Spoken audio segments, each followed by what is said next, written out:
Radio Sucesos 101.7 FM presenta Generación Responsable, con la coproducción de Seminarium, un espacio para abordar y entender las tendencias del management y los retos frente a las nuevas generaciones en el mundo digital, la sostenibilidad y la transición energética como motores de la economía y la sociedad.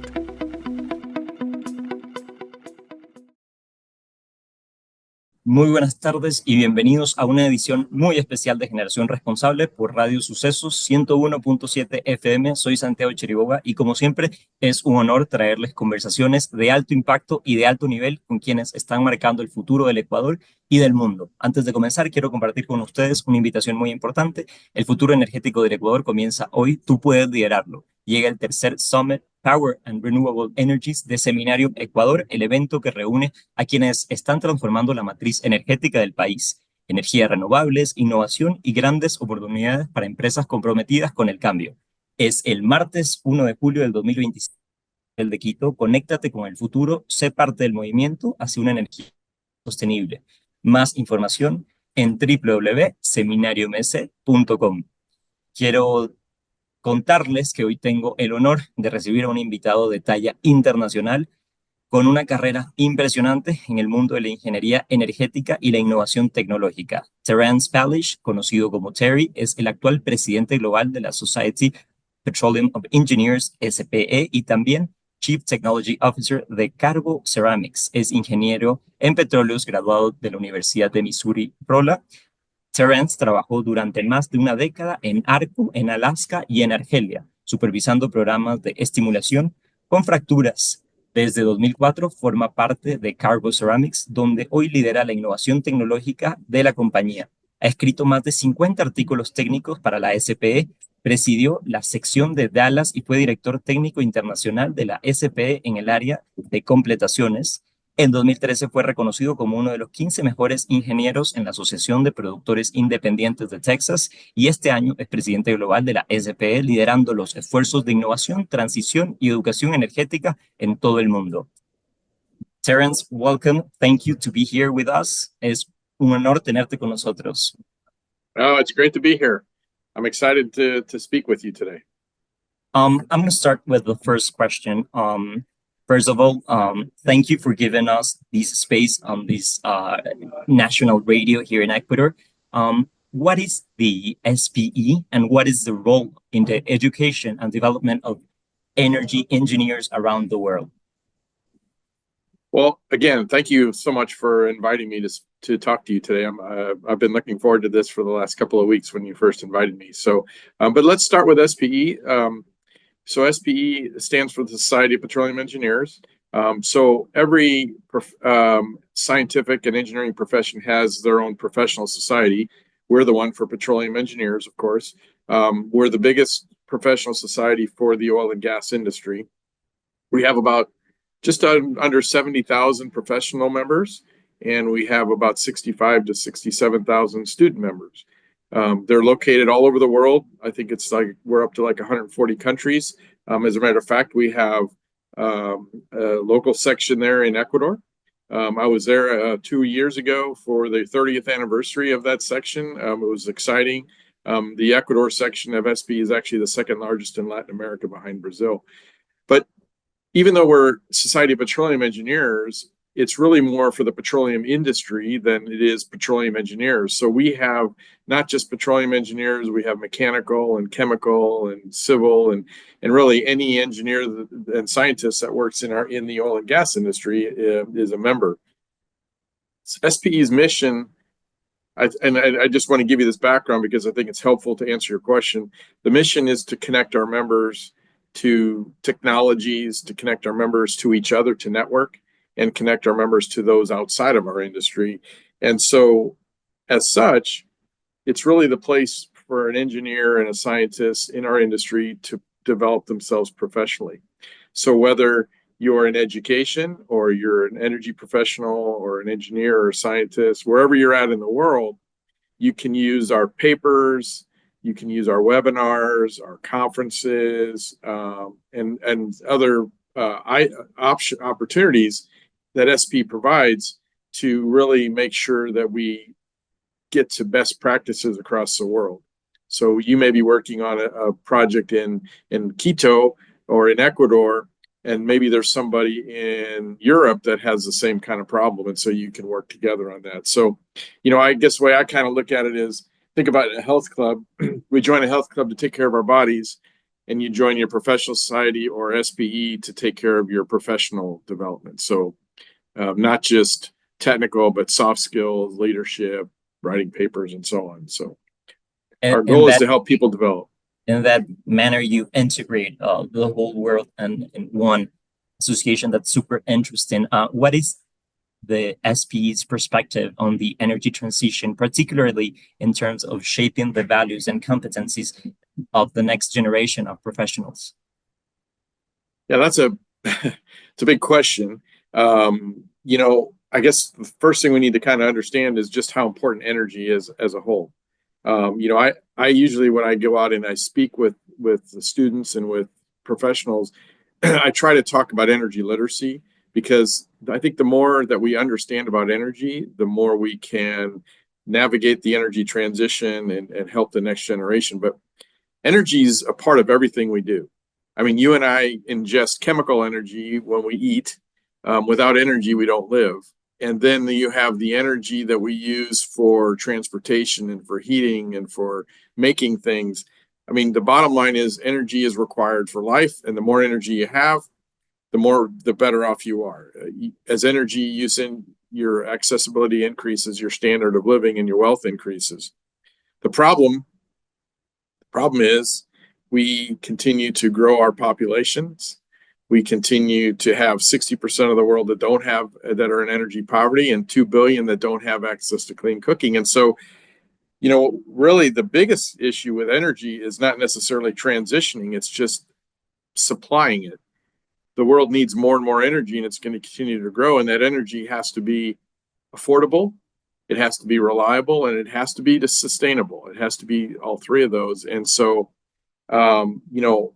our perspective is to help promote all of the above, and to help our engineers and our scientists not only produce more and more oil and gas, but also to work on things like geothermal, which is at the heart of a lot of what we do, drilling and completions, carbon capture and storage. So, we need more of it. We really haven't transitioned out of anything yet. So we need to continue to, the key from a next generation standpoint is we need people, and we need the best and the brightest students and young professionals coming into the energy industry and our industry, because that's who's going to solve these challenges.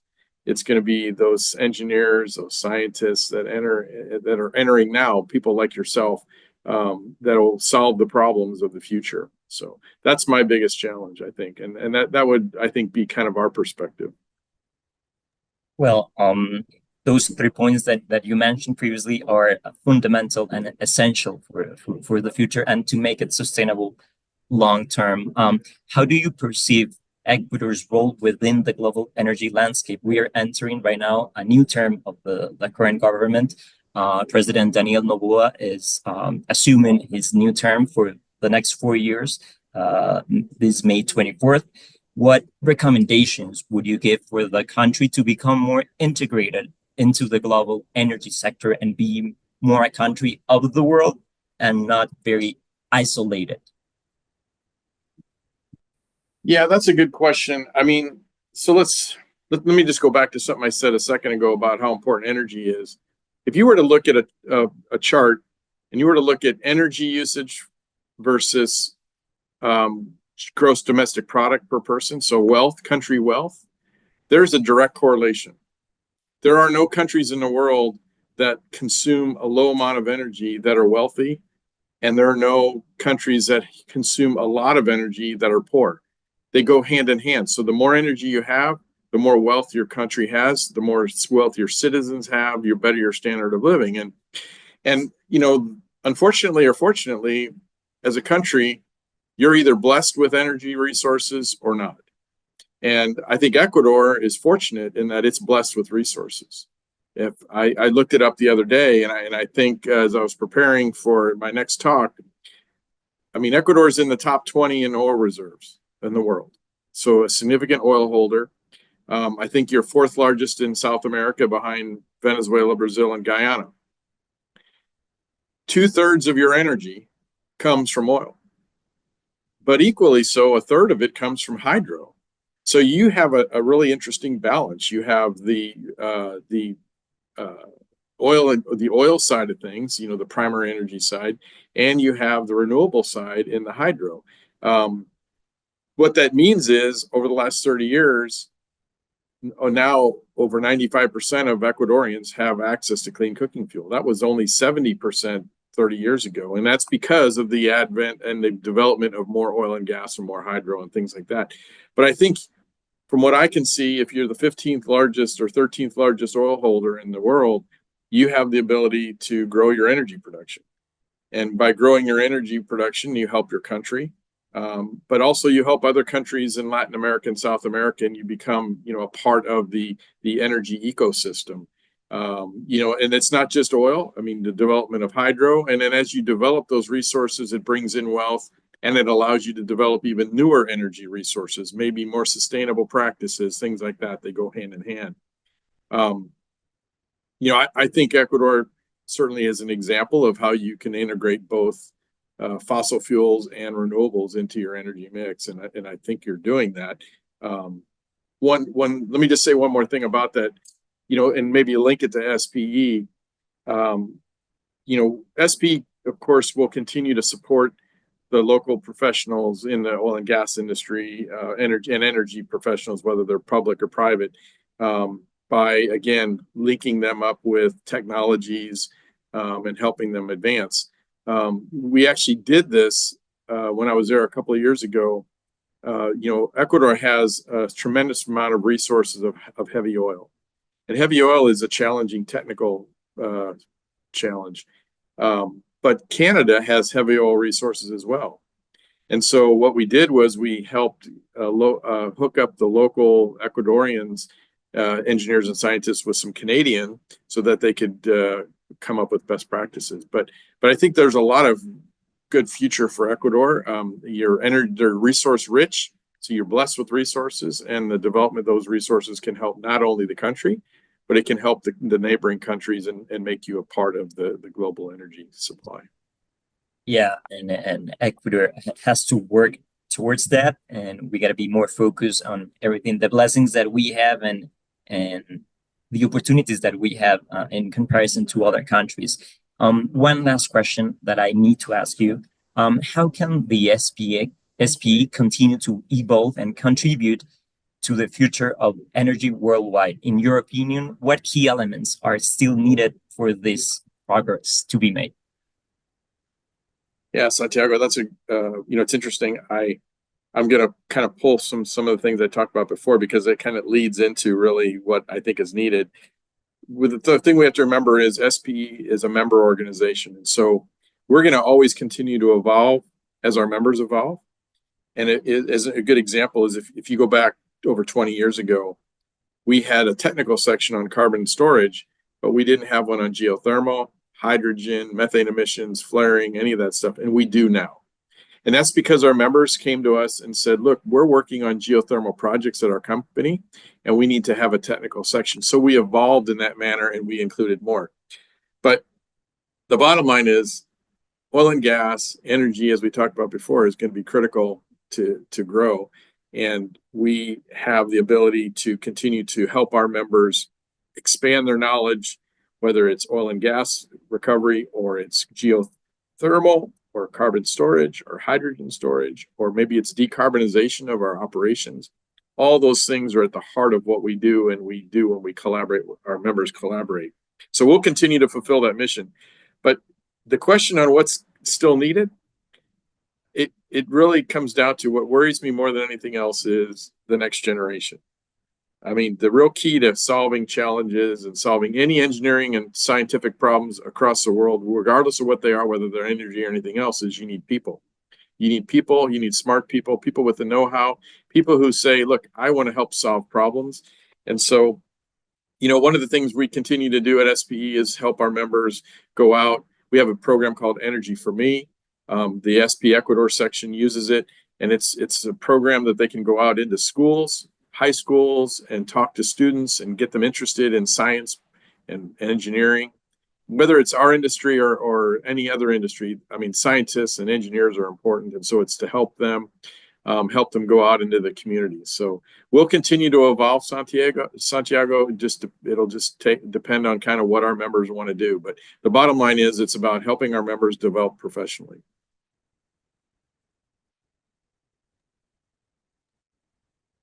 And if that is your main goal, you are on the right path as you have been for the past year. I want to thank you, Terry, for sharing your experience and your global vision, for helping us understand more where the future of energy is heading, and also what is the future for us as Ecuadorians. It was a pleasure having you here in the program.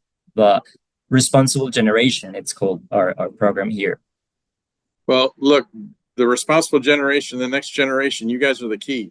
And so I'm excited for the future, but it's going to take work and it's going to take smart people. So I hope that your readers and your listeners help participate in that.